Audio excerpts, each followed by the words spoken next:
Halo semuanya, perkenalkan nama saya Nyoman Ninada Homia Bestari Wijaksara, NIM 1853, akan membawakan materi mengenai analisa pasar pada produk sate lilit. Materi analisis yang akan saya bawakan adalah materi mengenai analisa pemasaran, di mana materi tersebut terdiri dari 3 materi, yaitu SCP, STP, dan Marketing Mix. Pada analisa SCP akan membahas mengenai structure, conduct, dan performance dari produk sate lilit yang akan dipasarkan. Dan materi terakhir yang akan dibahas adalah Marketing Mix, yang dimana pada Marketing Mix akan membahas mengenai 4P, diantaranya Place, Product, Promotion, dan Price. Baik, langsung saja kita masuk ke materi di mana akan dibahasnya alasan dan latar belakang pemilihan sate lilit sebagai produk yang dikembangkan dan dipasarkan di masyarakat, serta analisa yang dilakukan. Latar belakang atau alasan saya memilih sate lilit untuk dikembangkan menjadi produk yang dipasarkan di masyarakat adalah karena banyaknya peminat dari sate lilit tersebut, mengingat sate lilit adalah makanan khas Bali, dan berdasarkan survei yang saya lakukan di Google dan di aplikasi pencarian lainnya, sate lilit selalu masuk dalam 10 besar makanan yang paling dinikmati atau yang paling banyak diminati di warga lokal hingga luar daerah.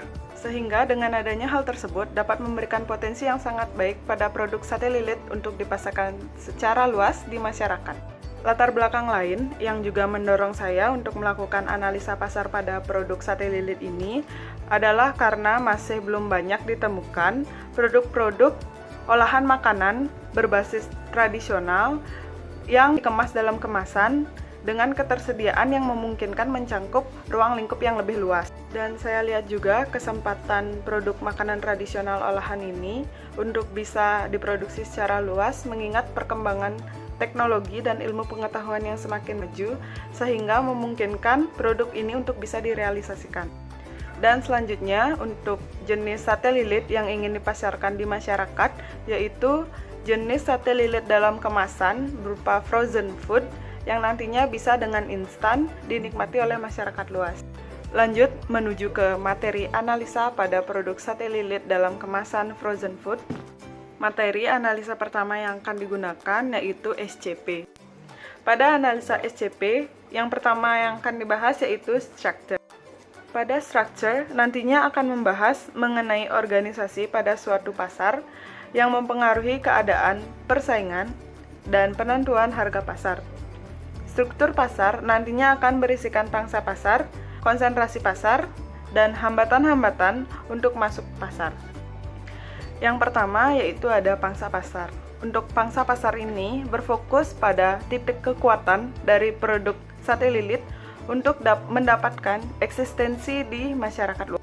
Dengan adanya kemampuan pada sate lilit ini untuk menjaga eksistensinya, dirasa mampu bersaing pada produk-produk lain yang juga berkecimpung di jenis produk frozen food ataupun produk-produk tradisional lainnya.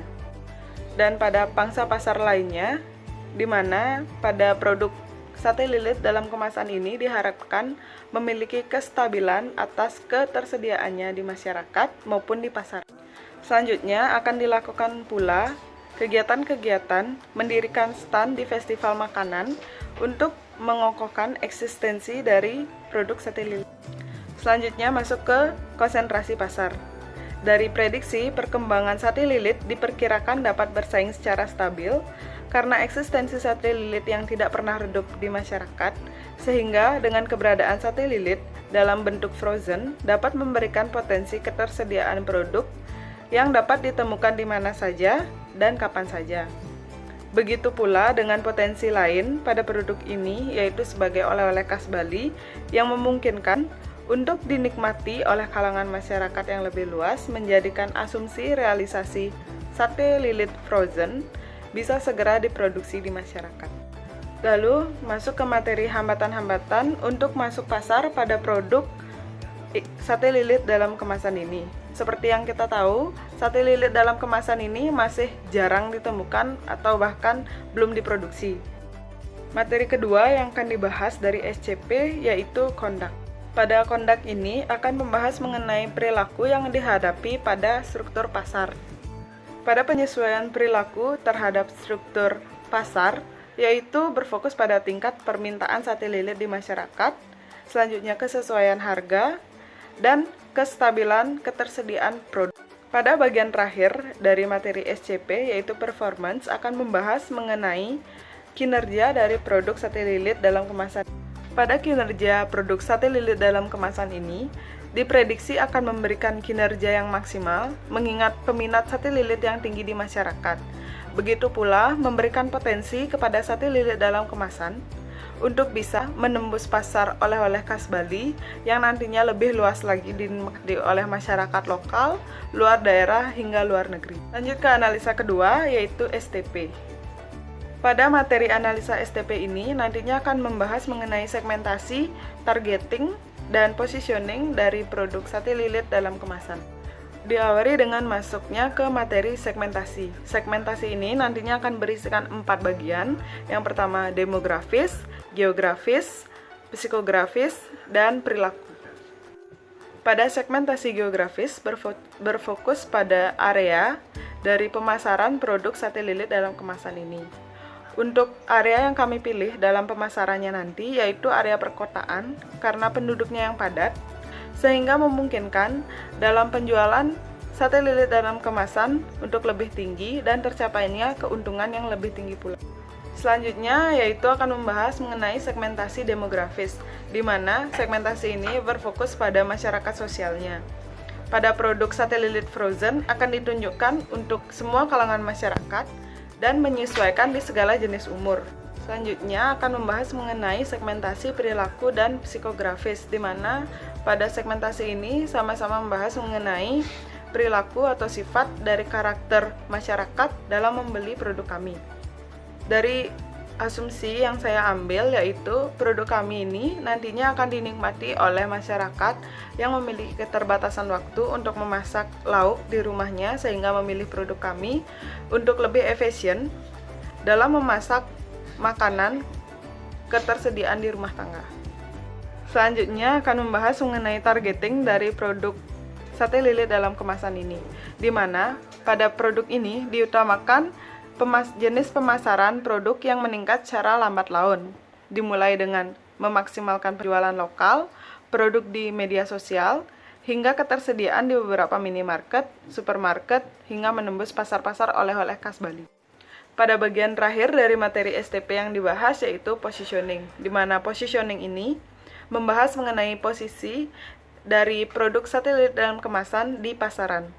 Jadi untuk produk sate lilit dalam kemasan ini memiliki posisi yang sangat unik karena produk ini masih baru untuk direalisasikan dan produk ini juga memiliki identitas yang umum diketahui oleh masyarakat luas.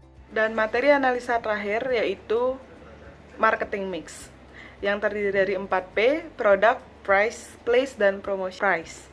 Jadi harga dari produk sate lilit dalam kemasan frozen food ini dijual sekitaran harga 30.000 hingga 50.000. Akan tetapi harga ini bisa saja berubah mengingat harga bahan baku yang lambat laun selalu berubah di lapangan. P yang ketiga yaitu place, di mana di sini akan menjelaskan mengenai tempat-tempat dipasarkannya produk sate lilit dalam kemasan, di mana tempat-tempat tersebut diantaranya supermarket, minimarket, hingga pasar-pasar oleh-oleh khas Bali. Dan selanjutnya akan membahas bagian terakhir dari marketing mix, yaitu P yang keempat, promotion, di mana promosi produk kami ini akan dilakukan via media sosial, baik itu Instagram, YouTube, dan lain sebagainya, karena mengingat dewasa ini penggunaan teknologi media sosial semakin maju. Selanjutnya memberikan bonus-bonus berupa potongan harga atau lain sebagainya dan promosi ke kegiatan event-event bertemakan makanan.